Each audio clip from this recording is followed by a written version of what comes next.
जब 4 बजा तो हमने मैसेज डालना स्टार्ट किया। फ़ोन भी करते रहे, बहुत बार फ़ोन किया मगर फ़ोन करना, मैसेज का कोई रिप्लाई नहीं था।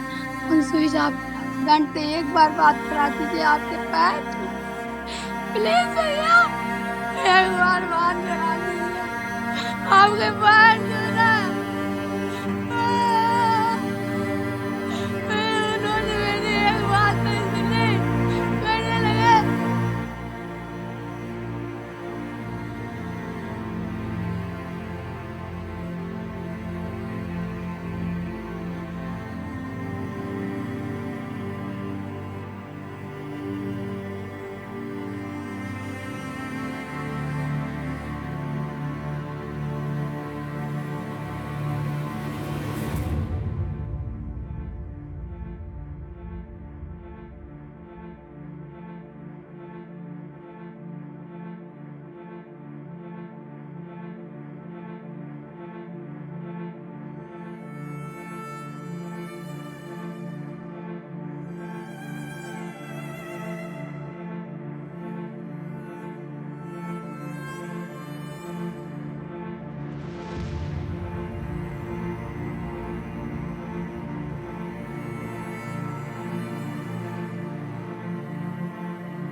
उत्तर प्रदेश सरकार के मुखिया आदरणीय योगी आदित्यनाथ जी ने इस घटना पर गहरा दुख व्यक्त किया है और उन्हीं के निर्देश पर सरकार की तरफ से 50 लाख रुपए पीड़ित परिवार को दिए गए हैं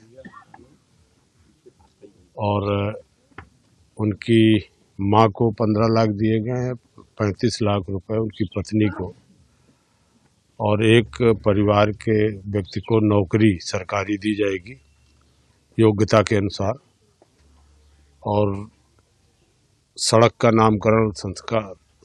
नामकरण किया जाएगा जो हमारे शहीद शैलेंद्र जी जिनका निधन हुआ है। और पूरी तरह से सरकार ने गहरा दुख व्यक्त किया, मुख्यमंत्री जी ने पूरी तरह से दुखी परिवार के साथ सरकार साथ खड़ी है।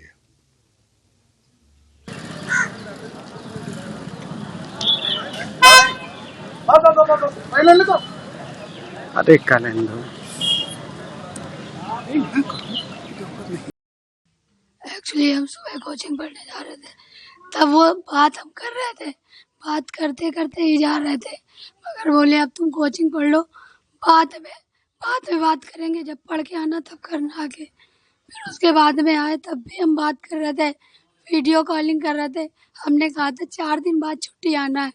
एक दिन पहले ही उन्होंने रात में 10 बजे हमें बताया था कि 2 रात पहले 7 तारीख को आना था, क्योंकि मेरा 7 तारीख को पेपर था, 6 तारीख को आना था। फिर बोले 2 तारीख को आएंगे, तुम चिंता मत करना। हमने कहा ठीक है। कहने लगे 2 तारीख को छुट्टी लेकर फिर आएंगे, 3 तारीख को आ जाएंगे, 4 तारीख को फिर तुम्हारे कमरे में आएंगे। फिर वैसे ही बात करते करते रात 12 बजे भी फ़ोन हमारे पास आया। रात 12 बजे भी बात करके ही सोए थे हम। बात करने के बाद में फिर सुबह फ़ोन आया। सुबह फ़ोन आने के बाद में बात करते करते चले गए।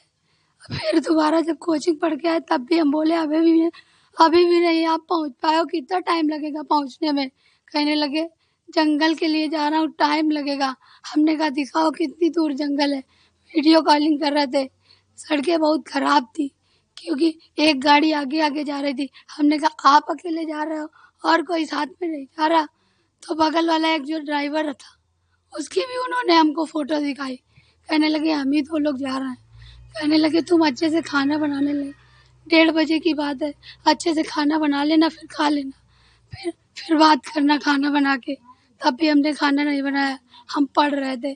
पढ़ते पढ़ते क्योंकि जब 1.5-2 घंटे हो जाते थे तो फ़ोन ज़रूर हमारे पास आता था। फ़ोन आने के बाद में जब 4 बजा तो हमने मैसेज डालना स्टार्ट किया।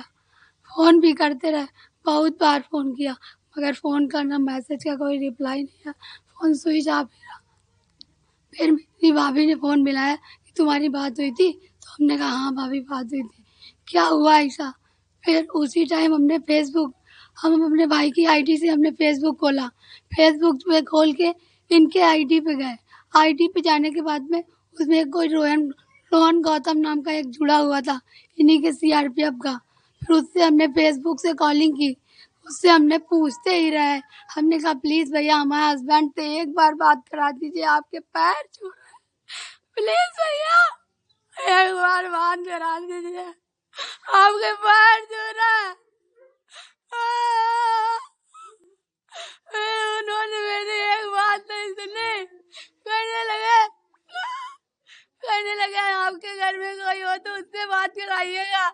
हमने कहा हम अकेले कमरा लेके हमारे हस्बैंड हमको पढ़ा रहे थे, अकेले पढ़ा रहे थे यहाँ पे रख के। प्लीज भैया बता दीजिए हमारे हस्बैंड ठीक तो है? कहने लगे ठीक है। हमने कहा प्लीज भैया आप अपना नंबर दे दीजिएगा, प्लीज भैया। कहने लगे कि जैसे ही खबर मिलेगी हम तुमको जरूर बताएंगे मैडम। हमने कहा प्लीज भैया एक बार मेरे हस्बैंड से बात करा दीजिए, आपके पैर छूने। बहुत बार हमने उनसे रिक्वेस्ट भी की मगर उन्होंने मेरी एक बात नहीं सुनी, ना ही उन्होंने एक बार भी बताया। कहने लगे प्लीज हम आपको बाद में बात करते हैं।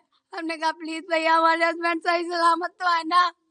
कहने लगे हाँ मैडम बिल्कुल सही सलामत, क्योंकि उनका एक्सीडेंट हो गया है। एक्सीडेंट हो गया।